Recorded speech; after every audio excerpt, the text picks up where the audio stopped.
안녕하세요. 건강라이프 MC 김지용입니다. 우리가 흔히 다리 통증이 있으면 디스크, 관절염, 근육통을 생각하기 쉬운데요. 그런데 그 원인에 다리 혈관 질환이 있을 수 있다는 사실 알고 계신가요? 오늘은 다리 혈관 질환의 비수술 치료법인 인터벤션 영상의학에 대해서 알아보도록 하겠습니다. 오늘은 인터벤션 영상의학에 대해서 도움 말씀 주실 전문의 원장님 모시고 이야기 나눠보도록 하겠습니다. 안녕하세요, 원장님. 네, 안녕하세요. 간단하게 본인 소개 부탁드립니다. 예, 저는 영상학과 전문의 김용태 원장입니다.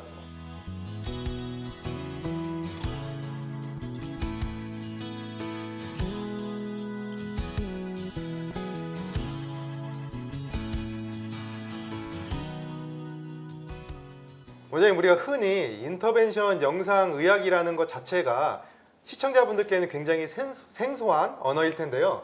간단하게 인터벤션 영상의학에 대해서 설명해 주시겠어요? 예, 이름이 상당히 생소하시죠? 예. 흔히들 영상학과 하면 엑스레이, CT, MRI를 판독하는, 즉 병을 진단하는 과로 알고 있습니다. 과거 이름도 그래서 진단방사선과였고요. 하지만 영상의학과가 진단에만 관여하는 것은 아닙니다. 현대의학에서 치료 영역에서도 아주 중요한 역할을 담당하고 있고 그 일을 저희 인터벤션 영상의학과에서 하고 있습니다. 그럼 인터벤션 영상의학이 뭐냐? 인터벤션 영상의학이란 말초 혈관 질환, 자궁 근종, 전립선 비대증, 정맥류, 간암 등등의 많은 질환들을 수술을 하지 않고 치료하는 새로운 치료 방법을 말합니다. 이는 혈관 속으로 머리카락 정도의 가는 기구를 넣어 영상 장비로 확인하면서 각 질환에 맞게 처치를 하는 것입니다. 수술에 비해 전신 마취할 필요가 없고 절개를 하지 않으며 출혈이 거의 없는, 통증이 덜하고 회복이 빨라 보통 수시간이 지나면 일상생활에 복귀할 수 있는 매우 안전하고 효과적인 치료 방법입니다. 원장님, 그 인터벤션 영상의학에 대해서 알아봤는데요. 인터벤션 영상의학으로 다리 혈관 질환을 치료한다고 하셨어요. 예. 다리 혈관 질환이란 무엇인가요? 예, 동맥은 몸의 각 기관이나 조직으로 혈액을 운반하는 혈관을 말합니다. 당연히 다리에도 이런 역할을 하는 동맥이 있겠죠. 네. 그런데 이 동맥이 좁아지거나 막히게 되면 다리나 발로의 혈액 공급이 원활하지 못하게 되고 여러 문제들이 생기게 됩니다. 그리고 이런 병을 다리동맥 질환, 즉 다리동맥 협착병이라고 합니다. 사례를 통해 다리동맥 협착병에 대해 자세히 알아보겠습니다. 예, 환자 사례 보시겠습니다. 평상시에는 증상이 없는데 한 100m 정도 걷다 보면 어느 순간 종아리가 경련이 일어나고 아프게 됩니다.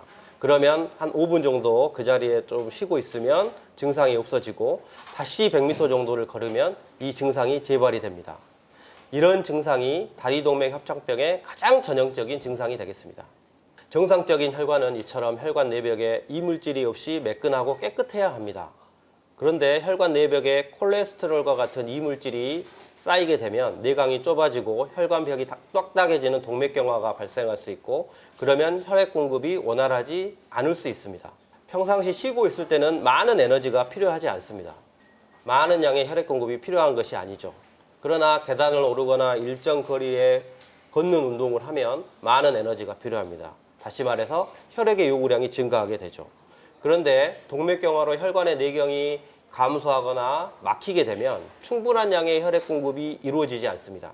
그런 이유로 다리동맥 협착병이 있는 환자는 쉬고 있을 때는 많은 혈액이 필요치 않기 때문에 증상이 없다가 일정 거리를 걷거나 계단을 오르면 혈액의 요구량이 늘어나기 때문에 다리에 경련과 통증이 생기는 증상이 생기게 되고 또 그 자리에서 조금 쉬면 혈액의 요구량이 줄어들기 때문에 좋아지는 증상이 생기게 됩니다. 이런 증상을 저희 전문용어로 간헐적 파행이라고 합니다. 원장님, 그 다리동맥 질환의 가장 대표적인 증상이 간헐적 파행이라고 하셨는데요. 혹시 간헐적 파행 말고 다른 증상은 또 뭐가 있을까요? 예, 다리동맥 협착병의 가장 흔한 증상은 앞에서 말씀드렸던 간헐적 파행 증상입니다. 하지만 여기서 병이 조금 더 진행을 하게 되면 평상시 쉬고 있는 상태에서도 통증이 일어나게 되고요. 다리 피부가 차갑게 되고 발가락 색깔이 검어지고 발의 상처가 잘 낫지 않게 됩니다. 그 이유는 다리에 혈류 공급이 원활하지 않기 때문이죠. 여기서 더 심해지면 발이 완전히 썩게 되어 다리를 절단해야 되는 상황에 이르게 될 수도 있습니다. 원장님, 앞서 말씀하신 우리 다리 통증 같은 경우에는 저희가 진료하다 보면 사실 디스크 질환이나 협착증 질환과도 증상이 비슷할 것 같아요. 그래서 이 다리 동맥 혈관 질환과 척추 질환을 감별하기 위한 포인트는 뭐가 있을까요? 이거를 감별하는 방법은 일단 다리동맥 협착병의 경우에는 간헐적 파행이라는 아주 특징적인 증상으로 시작을 합니다.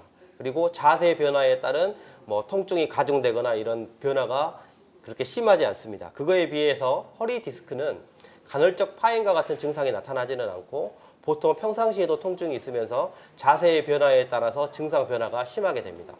또한 다리 동맥 협착병의 경우에는 혈관이 망가진 거기 때문에 그 사지 말단의 맥박을 저희가 이제 측정을 해보면 잘 만져지지 않거나 약하게 만져지게 됩니다. 대신에 허리 디스크 경우는 혈관은 정상이기 때문에 맥박은 잘 만져지는 것이죠. 이런 증상을 통해서 어느 정도 감별할 수 있겠습니다. 그렇다면 원장님, 다리 동맥 협착병의 원인은 무엇으로 볼 수 있을까요? 예, 다리 동맥 협착병의 원인은 가장 흔한 경우가 죽상 동맥 경화 때문에 생기는 경우가 흔합니다. 이 동맥 경화라는 것은 앞서 말씀드렸듯이 혈관 벽에 콜레스테롤 같은 노폐물이 쌓여서 혈관 내강이 좁아지고 또한 혈관 벽 자체가 단단해지는 병입니다. 그 외에 혈관의 석회화나 당뇨병성 혈관증도 다리 협착병의 원인이 될 수 있습니다. 특히 당뇨병성 혈관증 같은 경우는 당뇨가 오래 지속이 되면 말초 혈관부터 망가지는 당뇨발이 생길 수 있기 때문에 주의를 유의해야 되겠습니다.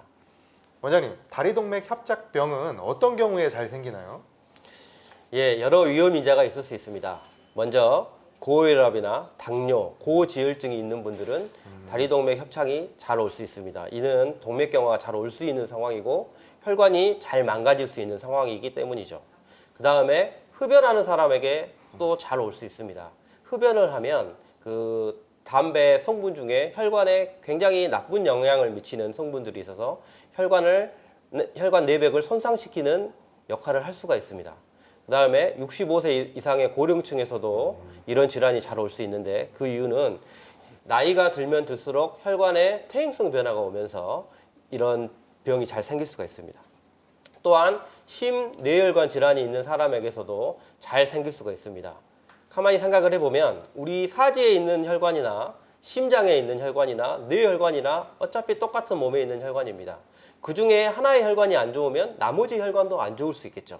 그렇기 때문에 여기서 중요한 것은 다리 혈관이 좋지 않든 심장 혈관이 좋지 않든 뇌 혈관이 좋지 않든 그 어느 혈관 하나가 좋지 않아서 병원에 오시면 나머지 혈관에 대한 검사도 반드시 진행하는 것이 중요하겠습니다. 원장님, 그러면은 검사를 통한 진단이 중요할 것 같은데요. 다리 동맥 협착병은 진단은 어떻게 하나요? 예, 다리동맥 협착병의 진단은 여러 가지 방법으로 할 수 있습니다. 그 중에 가장 많이 쓰는 방법들 몇 가지를 소개해 드리겠습니다. 우선 첫 번째로 ABI를 체크하는 방법이 있을 수 있겠습니다. 사지 말단 부위의 혈압을 체크를 합니다. 그래서 서로 그 혈압을 비교를 해서 어느 한 부분의 혈압의 비율이 떨어지면 그 혈관이 문제가 있다는 걸 알 수 있겠죠. 그렇게 해서 진단하는 게 ABI를 체크하는 방법이 있을 수 있겠습니다. 그 다음으로 진단하는 데 도움이 되는 검사는 우리 하지혈관 CT가 되겠습니다. 실질적으로 가장 많이 쓰는 진단 방법이기도 하고 가장 유용하고 효과적인 진단 방법이기도 합니다. 우리 정맥에 조영제 주사를 맞고 우리 CT 촬영을 한 다음에 그를 혈관만 추출을 해가지고 영상을 만들 수가 있습니다. 그러면 혈관 모양을 보고 어디에 이상이 있는지 없는지를 바로 그 자리에서 알 수가 있겠죠. 하지만 환자에 따라서는 콩팥 기능이 안 좋으신 환자분들이 많이 있을 수 있습니다. 그런 경우에는 조영제 사용에 굉장히 제한점이 있을 수 있고요. 그런 경우에 이용해 볼 수 있는 좋은 방법이 MRI를 위해서 우리 혈관 촬영을 하는 방법이 있을 수 있겠습니다. 이 MRI를 이용해서 혈관 촬영을 하면 조영제라는 약물을 쓰지 않기 때문에 보다 안전하게 검사를 할 수 있겠습니다. 마지막으로 아주 확실하고 정확하게 검사를 할 수 있는 방법으로 혈관 조영술이 있습니다. 이 방법을 이용하면 이 다음과 같은 이런 혈관의 정확한 영상을 얻을 수가 있고 그와 동시에 문제가 있으면 그 즉시 바로 치료를 할 수 있는 방법이 되겠습니다. 원장님, 그러면 다리 동맥 협착병의 진단에 대해서 말씀해 주셨는데요. 이런 질환 약으로도 치료 가능한가요? 예, 증상의 정도가 심하지 않으면 먼저 생활 습관을 변화시키거나 어떤 약을 이용해서 치료를 시도해 볼 수 있습니다. 병의 진행을 막기 위한 생활 습관으로는 저지방식, 정기적 운동, 금연, 다리와 발의 청결 유지가 필요한데 그 중에서도 금연이 가장 중요합니다. 담배는 다리동맥 협착병에 가장 나쁜 영향을 미치기 때문이죠. 또한 병의 진행을 막고 증상을 개선시키기 위한 약으로는 혈중 콜레스테롤을 저하시키는 약, 혈압 조절제, 혈관 확장제 등이 있을 수 있겠습니다. 원장님 몇 가지 약을 설명해 주셨는데요. 그 약으로도 조절되지 않는 증상은 어떻게 치료해야 되나요? 예, 이제 보통 통상적으로 증상이 있어서 저희 병원을 내원하신 환자분들의 경우는 50% 이상의 협착 내지는 폐색이 있어서 오신 분들이 많습니다. 그런 경우는 생활습관 변화나 약으로 치료하는 게 어느 정도 한계가 있겠죠. 그래서 그때 이제 쓸 수 있는 방법이 수술적 치료를 하는 방법이 있고 중재적 인터벤션을 이용한 비수술적으로 치료하는 방법이 있을 수 있습니다. 그중에 중재적 인터벤션 시술을 하는 방법으로는 경피적 혈관 성형술, 스텐트 삽입술, 죽종 절제술이 있을 수 있겠고 이런 방법들은 사타구니에 한 2mm 정도 내지는 3mm 정도의 작은 구멍을 내고 시술을 하기 때문에 그러다 보니 흉터가 적고 전신 마취도 않고 시술 시간이 짧아 시술 후 회복이 빠르고 일상생활에 빠르게 복귀할 수 있습니다.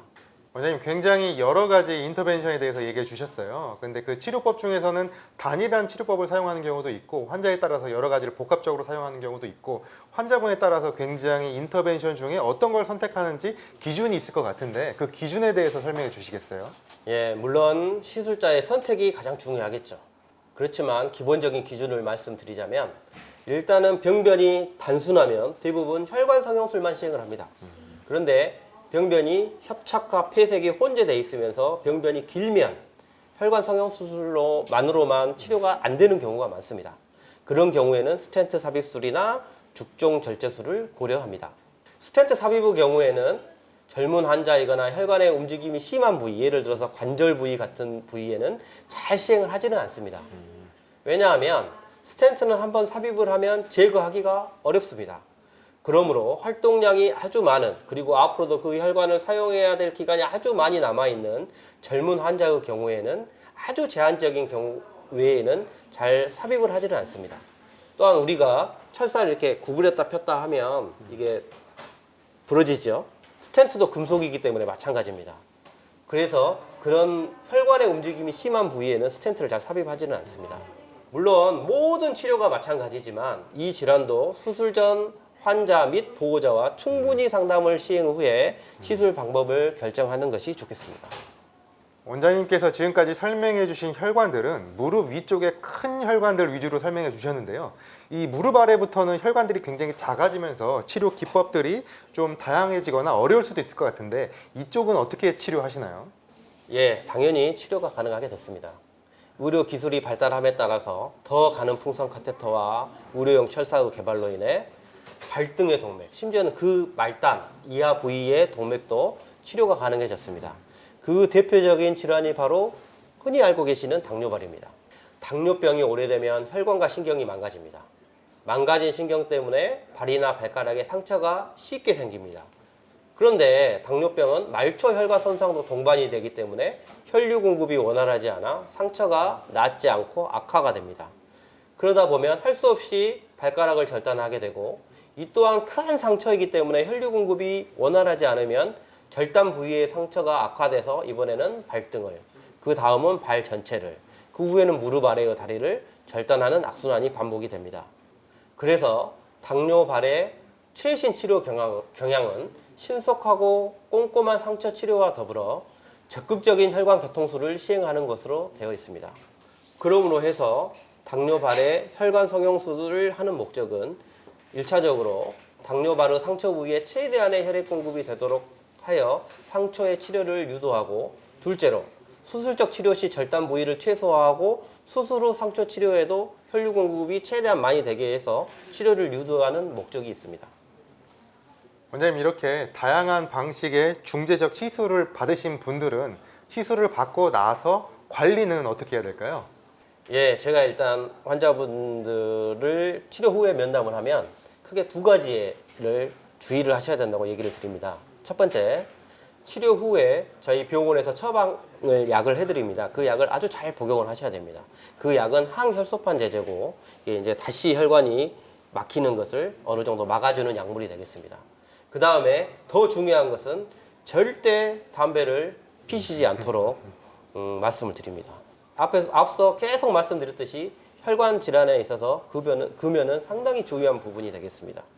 그리고 또 환자분에 따라서 예를 들어서 스텐트를 삽입한 환자분이시다고 하면 이제 다리 혈관에 무리가 가는 자세, 예를 들어서 횡감하고 딱 방바닥에 앉는 자세, 이런 자세는 될 수 있으면 피하시라고 말씀을 드리고 될 수 있으면 의자에 앉아서 생활하는 습관을 들이십시오라고 말씀드립니다. 물론 정기적인 추적 검사는 당연히 필요하겠죠. 원장님, 이렇게 조기에 진단하고 치료하는 것도 중요하지만 사실은 그 전에 예방할 수 있으면 더 좋을 것 같은데요. 예방법은 뭐가 있을까요? 계속 반복해서 말씀드리지만 가장 중요한 것은 담배를 피지 않는 것입니다. 그래서 금연하시는 것이 가장 중요하고 그 외에 빨리 걷기, 자전거 타기, 수영 같은 유산소 운동을 꾸준히 하시고 엘리베이터 대신에 계단을 이용해 다리 혈관을 튼튼하게 하시는 생활 습관을 가지시는 게 좋겠습니다. 그리고 되도록이면 기름진 음식을 피하시는 게 좋겠고 고혈압이나 당뇨병, 고지혈증, 흡연 이런 위험 요인이 있으신 분들은 정기적인 검사를 받는 것이 중요하겠습니다.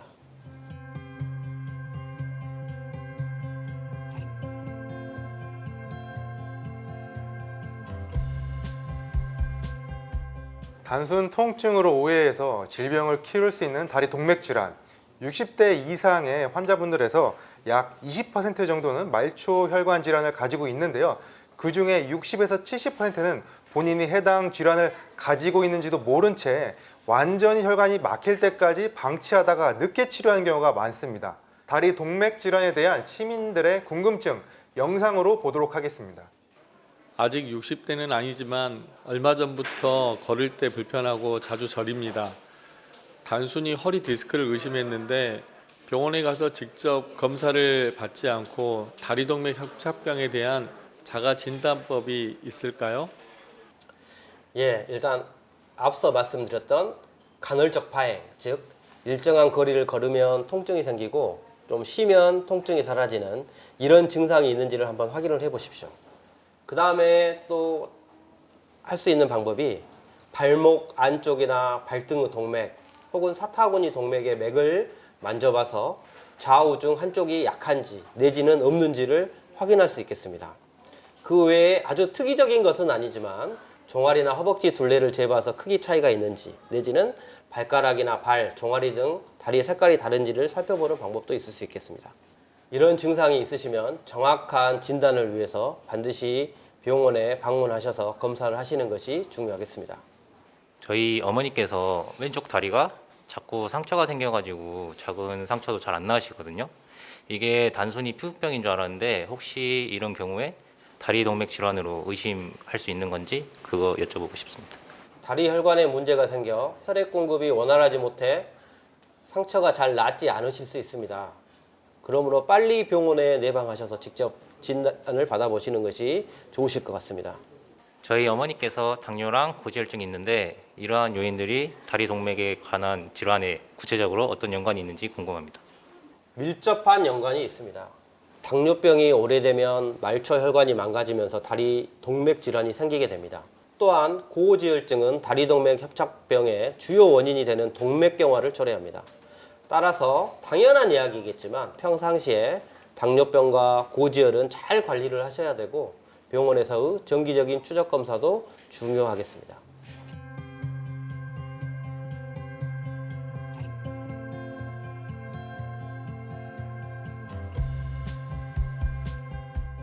네, 원장님 OX 퀴즈 첫 번째 질문입니다.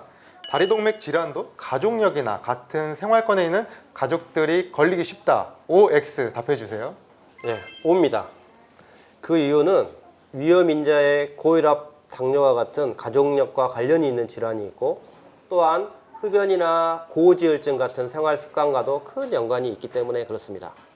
네, 원장님 두 번째 질문입니다. 다리동맥 협착병은 재발률이 높다. OX 답해 주세요. 이것도 옵니다. 왜냐하면 한 번 망가진 혈관은 다시 망가지기가 쉽습니다. 이는 원인이 되는 질환이 그대로 남아있기 때문이죠. 그러므로 이런 분들은 정기적인 추적 검사가 필요합니다. 세 번째 질문입니다. 수족 냉증이 심하다면 동맥 질환을 의심할 수 있다. OX로 답해 주세요. 이게 좀 애매한데 그래도 O라고 볼 수 있겠습니다. 왜냐하면 동맥 경화에 의한 동맥 질환에서 수족 냉증의 증상이 있을 수 있습니다. 하지만 더 많은 경우에 다른 질환에서 동반될 수 있는 증상이기 때문에 반드시 다른 질병이 아닌지 감별을 위한 검사를 시행하는 것이 필요하겠습니다. 네. 다음 질문입니다. 중증 당뇨 환자는 발 건강을 위해서 뜨거운 찜질을 하는 게 좋다. OX로 답해 주세요. 네, 이번에는 X입니다. 당뇨 환자는 말초 혈관이 망가지는 것과 동시에 신경도 같이 망가집니다. 과도하게 뜨거운 찜질을 하더라도 신경이 망가지면 뜨거운 감각을 느끼지 못해 화상을 입을 수 있고 또한 혈관의 상태도 좋지 못하기 때문에 그 상처도 잘 낫지 않을 수 있습니다. 네. 다음 질문입니다. 동맥 협착을 예방하기 위해서 미리 아스피린 등 항혈전제를 복용하는 게 좋다. OX로 답해 주세요. X입니다. 미리 복용하실 필요가 없습니다. 말초 혈관 질환이나 중풍, 심장병을 진단받으신 분들만 복용하시면 됩니다. 아스피린은 혈전이 잘 생기지 않게 해주지만 반대급부로 몸의 여러 장기의 출혈을 조장하기도 합니다.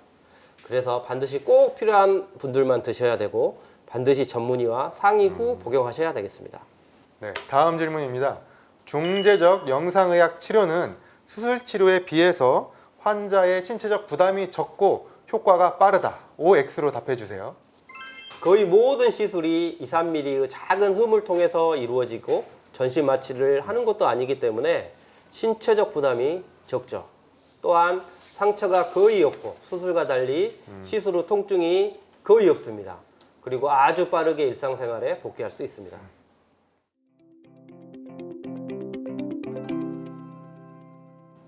지금까지 건강라이프 다리 동맥 혈관 질환의 중재적 인터벤션 영상의학에 대해서 알아봤습니다. 원장님, 시청자 여러분께 마지막 당부의 한마디 부탁드릴 수 있을까요? 다소 생소하지만 전 세계적으로 수백만 명이 경험하는 매우 흔한 질환인 다리 동맥 질환. 하지만 질환에 대한 인식이 낮다 보니 진단과 치료 시기를 놓치는 경우가 많습니다. 초기에 발견만 한다면 수술 없이도 중재적 영상의학 치료를 통해 좋은 결과와 빠른 회복을 기대할 수 있습니다. 그러니 50세 이상이거나 고위험군에 속하시는 분들은 정기검진을 받아보시고 예방과 적절한 진단 치료를 통해 건강을 지키시기를 바랍니다.